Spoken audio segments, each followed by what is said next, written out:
What's up, guys? Pretty strange times we live in, right? The AI bubble. How are you guys doing? So I'm going to start focusing this channel on the bigger picture. What's happening in the bigger picture? And I'll be the first one to admit that, we don't always know what's going on around us. And so we have tools to kind of help us, So we're going to use tarot cards trying to get a big picture of what's going on right now. But I kind of want to give you my version of what's happening, and then feel free in the comments to give your thoughts and think about what's actually happening. We're at the past has momentum, but it always breaks down in favor of a singular event, a singularity. If we're thinking we're on like a 12,500 year cycle or a 25,000 year cycle, or maybe that cycle falls within an even a larger cycle that we're lining up with, we're falling into a singularity. So we're becoming something new, to create something new. So we're at the same time we're changing, and then we're creating. I saw someone post this, and I don't know about the rest of you guys. You tell me in the comments. But man, it doesn't feel like you can get enough sleep lately. Like, I'll get a solid 6, 7 hours, 8 hours of sleep, and I'm just super tired. It doesn't matter, even if I'm up and I'm doing stuff, it's just like, man, I just need to listen to your body. Always allow yourself to get the proper rest. And then once you're up and it feels like your energy's up and your mood's right and you're feeling good, that's when you really want to, take on the world, right? But you want to make sure, you're getting enough rest. And if it doesn't feel like you're getting enough rest, ask yourself why. Do you have anxieties that are building up that are putting you in a place where it feels like you're not getting enough rest? The traditional business and the way we work together does not allow you to get enough rest. I was having this conversation with my brother the other day, and I've got old injuries, and I would not have been able to recoup my injuries and help heal myself if I had to work a 9 to 5. There is no way. It doesn't allow you, because you're working for somebody else. You're on somebody else's schedule. You're not able to listen to your own body, to what your own body needs. So for any of you thinking out there thinking about stop working for somebody else, do that. You don't want to put yourself in a situation where you're working for somebody else and you're on their schedule, and then all of your security psychologically is built into retaining revenue from somebody else. Become a creator. What is it you're creating? What are you creating for other people? And it's important to think about, okay, well, when you're doing that, what's the bigger picture? What's the world telling me? What do I need to offer that's needed right now?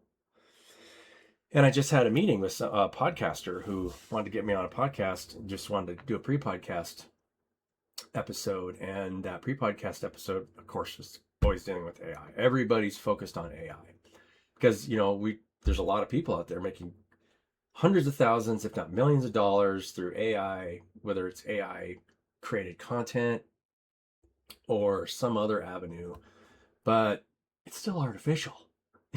It's not real. I'm gonna give you guys an example. Hold on, let me pull this up real quick.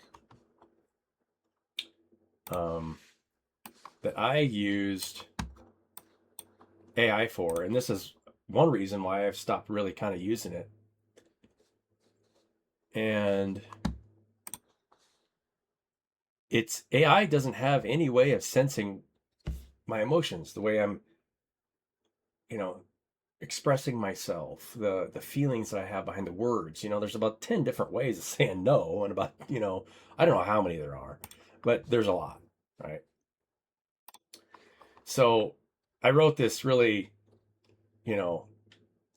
silly script here. Maybe I'm not going to try and show my screen. I wrote this really silly script for AI to translate for me, to give me feedback. Said, I got a script that I might try to sell a life insurance company for a commercial. Do you want to see it? And it says, oh, I'd love to see it. Sure, whatever. So, well, my dad is 65 years old, good shape, worked out every day, had a sudden heart attack, and died. Wasn't carrying life insurance, so we didn't get any money out of the deal. Couldn't pay anyone to take care of the funeral arrangements. So we had to do the work ourselves. Sucked. We don't like to ask for help as a family. So we suffered, had to sell some stuff. That's why I chose to buy life insurance from so and so. I want my kids to get a paycheck when and if I die. Make sure they don't have to make an honest living for themselves. So it's just dripping with sarcasm. Or are forced to ask for help. Would much rather they inherit the ability to tell people what to do for money instead of worry about working for other people. Not in this world. What do you think it cost me to get $1 million policy? Choose so and so. Make sure your kids continue to spoil forever. I mean, it's just dripping with sarcasm. And this is the response I got from, anybody that was listening to me pitch that would be able to, yeah, right, but it does bring up some deeper issues when it comes to insurance in and of itself. If you're trying to insure something, what are you insuring against? What are you afraid of? Insurance is bound up. The whole idea of insurance is the fact that you're not safe and that you have to pay something to make sure that you're safe, because if you don't, you're paying something external, and something external is going to take care of you. We don't believe that the world around you will take care of you. That's a very deep psychological trauma that is based in the way most people grow up, the environments they grow up. It doesn't feel safe, and so you're trying to grab onto something out there and make you feel safe, when the only thing that will really ever make you feel safe is your heart. So this is AI's response. First off, I'm incredibly sorry about your dad. As if that my dad hasn't died. So it was just, obviously it was a script. Losing a parent suddenly, and it says, you've got a really raw, powerful, and deeply relatable hook here. People buy life insurance because of real-world wake-up calls, exactly like the one you experienced.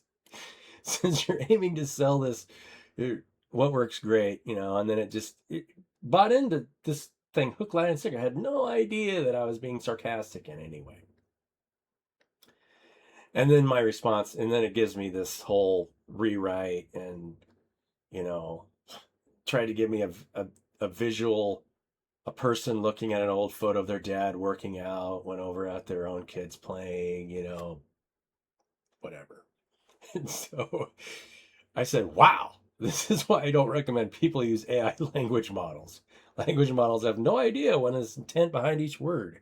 That was dripping with sarcasm, but you don't have the ability to recognize it. I set you up perfectly. I think I'll use this as an example for a LinkedIn post. And then it says, oof, you have absolutely got me, hook, line, and sinker. And honestly, touche, you're 100% right. This is the exact classic limitation of LLMs. So AI is an excellent data management tool. It's not like we still need a wrench to work on our car. But the last thing that I would ever want to do is create something artificial intelligence, to create a dialogue between you and I. It's going to do a horrible job. That there is no way that it can do a good job. There's no way that you can program something that has no ability to interact with you on every single level that we're interacting with each other, to do that. You can't do that. Anything artificial, anything that's created, if you create it as an intermediary to move the energy between you and I, that will break down over time. And that's kind of the point of this video. And that's when we're looking at the bigger picture. Money in and of itself was created for that reason. Because think about it this way, and this is a really good analogy. You put 100 people on a small island. The fair thing to do is to divvy up tasks so that you can support those people, to support the group. So you do what you're asked. Usually the person that is leading the group, or has a tendency to lead the group, has an idea to assess everything that's going on and understand what needs to happen and how much energy you have to put towards each thing to support everybody. And that's how you're serving that group of people. Sometimes it takes a group of people, because a lot of times one person will miss things, and it's very easy for one person to miss something. So you have to keep getting information all the time because things change, right? Weather conditions change, everything changes. So you're constantly getting information from everything in the group to see what the group needs. And a lot of times it's just grounding out anxiety. That's the healing property of the age-old healing properties that, you know, Jesus taught and other spiritual leaders taught. Because in the end, we're immortal, and we are the singularity, the creating thing that we're the world, and the vessels that we're creating aren't us. It's all temporary. Heaven and earth shall fall away, but I am that I am. So the I am, the part of us, can't die. And if you can ground yourself in that I am, then the rest of the stuff doesn't really matter. But it's here to enjoy. It's the garden that's talked about in the beginning of the Bible. You know, the things that we can enjoy together. Why else would we want to be able to enjoy our creations, but not be attached to them because they're temporary? It's a really hard to think or identify with the creation. You don't want to worship the creation over the creator. We are the creator. So when it comes to the bigger picture, what direction is everything going? When we think about it that way, how can we serve? And this has been what I've been trying to do, and this is the purpose of this YouTube channel. My purpose is to try to show that, right? We want to create communities where we're taking care of the needs of the community. When everybody's focused on AI, something artificial out there, is trying to draw revenue out of the public, what it does is it actually accelerates that external validation thing that we're talking about. Inflation keeps going up, and more of the money keeps getting centered in people that are taking advantage of that thing. But if it increases or decreases the wealth of everybody that's not taking advantage of that thing, it creates a bigger imbalance much faster. So the imbalance is increasing. So the people that are actually being taken advantage of in the end up ruling the people that did that, because they are forced to focus on themselves and do what they're asked for the people around them. And that's really the bigger picture that we're seeing. Because you don't want to be in a place where you use money to control people. That will not serve you, because the people that were underneath you, that were being controlled, are not going to come back to you to be of service to you. Why would they? You have to grow out of that. You have to learn how to do what you're asked and humble yourself to the people around you.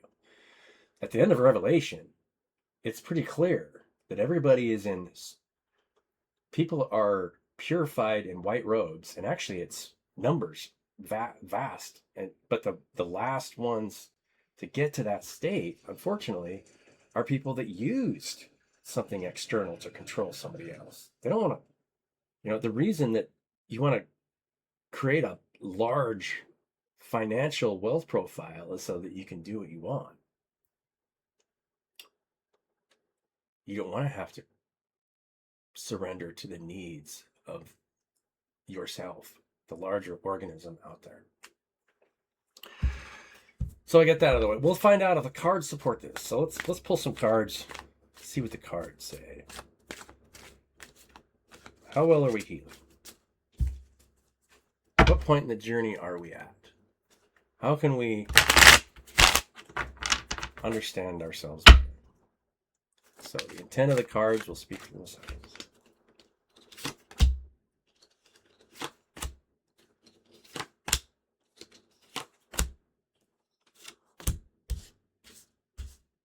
Interesting. So we're working and we're seeing the world. Right? This is a neat card in this position. It means that everything is in balance. You're feeling and seeing where everybody's at all at the same time. You guys are doing that. And of all the options, which one lies closest to your heart? The one that has the golden cup right in the middle. What is going to draw the most people together that's going to create the best community possible? And that always falls back to healing.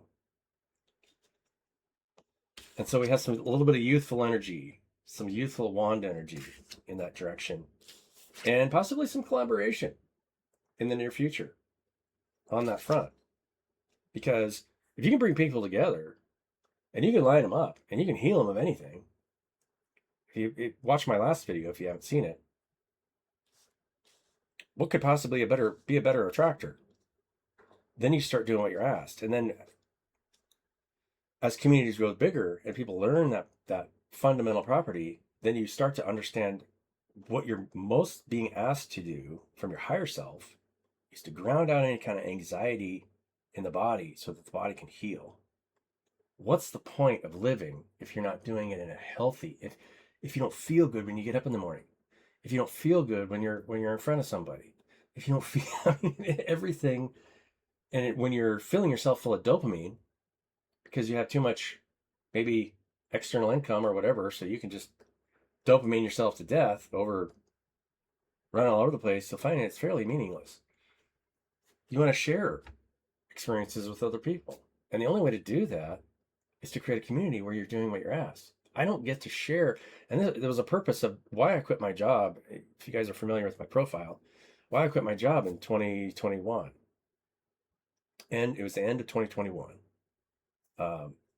November, I believe. Maybe it was November of 2020. I'd have to look again. It's either 2020 or 2021. And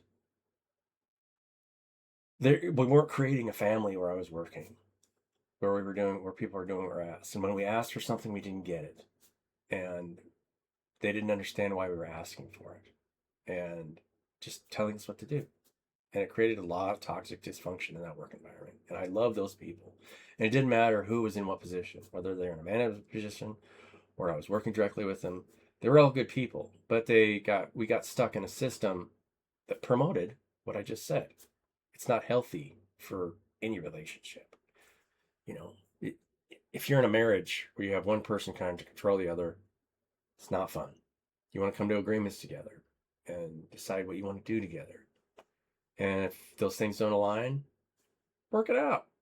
And if you can't work it, don't not love somebody just because they don't understand your perspective. But in the end, it all comes down to healing. And if somebody's intent for you is to be healthy and whole, if you need rest, they're going to advise you to get rest and not criticize you for taking rest. At the same time, because sometimes it takes a long time to get your energy levels up, especially if you're holding on to something energetically unconsciously that you're not even aware of. If it's external in anything, if you're externalizing. So let's get some more cards to split these. What are we talking about here? We're working hard. We're seeing the world the way it is. We have high goals, high hopes. High hopes. It's a little bit of youthful energy and possibly some collaboration. What's working? Oh, we got some infinite creative potential here, right underneath the work card. How about the world card? Ooh, in the world card, we see a little bit of, think carefully about what it is to align yourself with other people and where they're focusing. Because this card in this position kind of indicates a little bit of, it's not lack. It is a lack mindset, but there's lack mindsets all around us. And so we need to recognize where those are coming from. This might apply to you. This might apply to people that you're working with that feel like they got to get this thing or die. And that's what I've experienced in my work environment, in my interactions in the business community. Because if somebody can't sell me something, that usually they don't want to continue that relationship. Most people don't want to just do what they're asked. They just don't. They would rather say, this is what I got to offer you. If I can't sell it to you, then I got to move on. So there's some lack there. There's a lack of understanding of how we create healthily together, how we heal the body.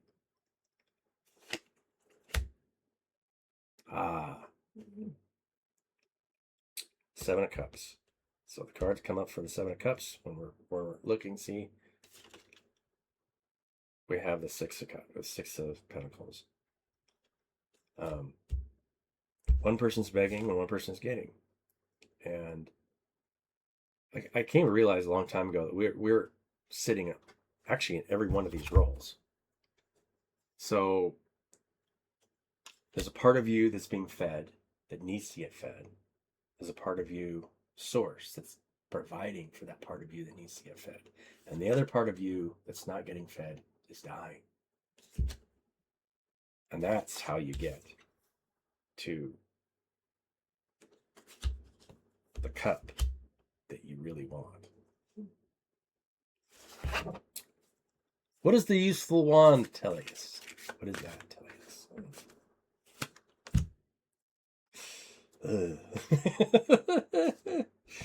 There's a little bit of ego going on here.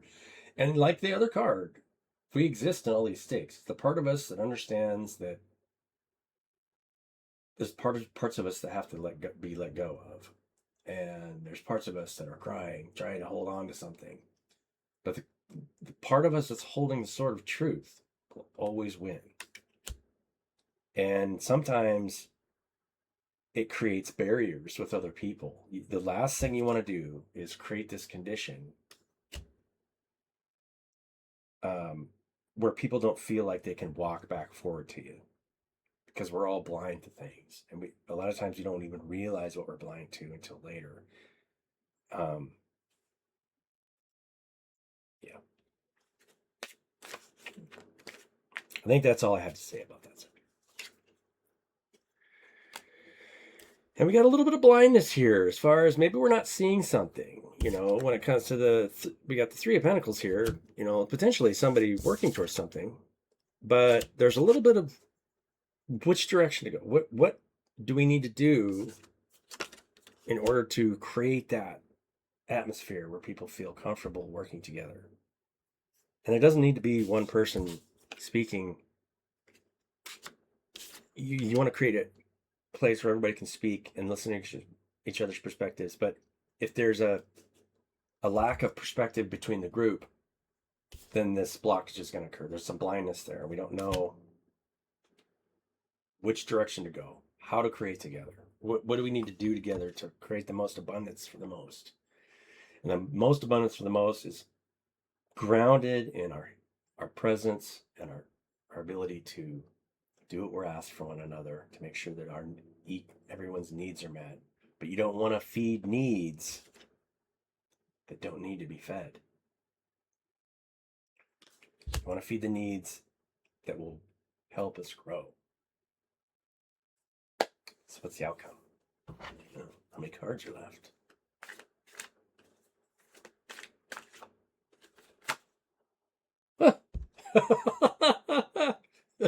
The wounded warrior. The outcome is the wounded. He's looking at everybody like, oh God, what am I going to do next? Maybe this reading's for me. Maybe it's for you. Maybe it's for whoever's watching. But let's get some...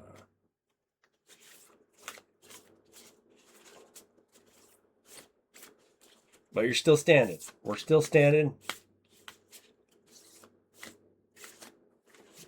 I like the fact that the wounded warrior is always kind of looking to the side.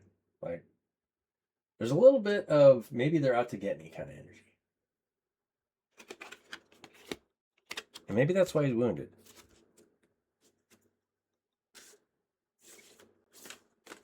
We don't want to feel like we've been wounded by the people around us, that we love them unconditionally, and that they're trying to help us.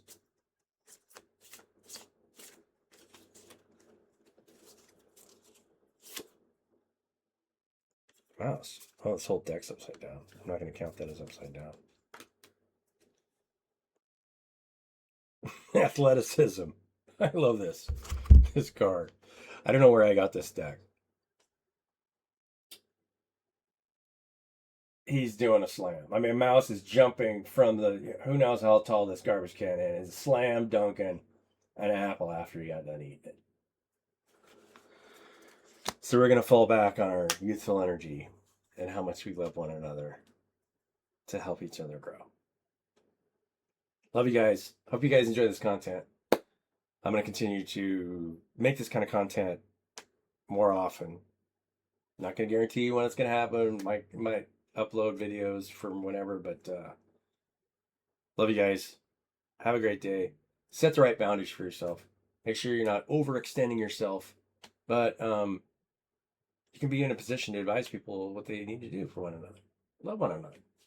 Don't judge. A lot of people, especially elderly, when you get older, people, life was much harder 60 years ago. It's gotten easier as we've gotten older, but we still have to take care of the things that we need to take care of for a community: food, water, shelter.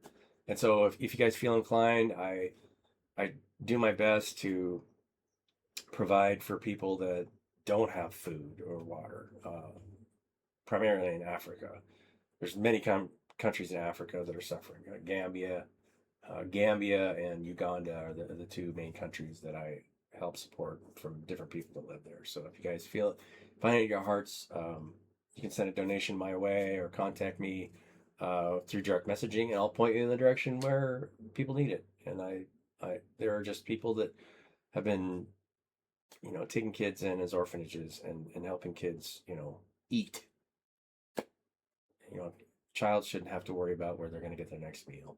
But at the same time, it forces them to have faith. And those kids that are growing up there have more faith than, well, I'd say probably anybody in the West Coast, or in the Western Hemisphere. So love you guys. Love your beautiful hearts. And I'll catch you on the next one.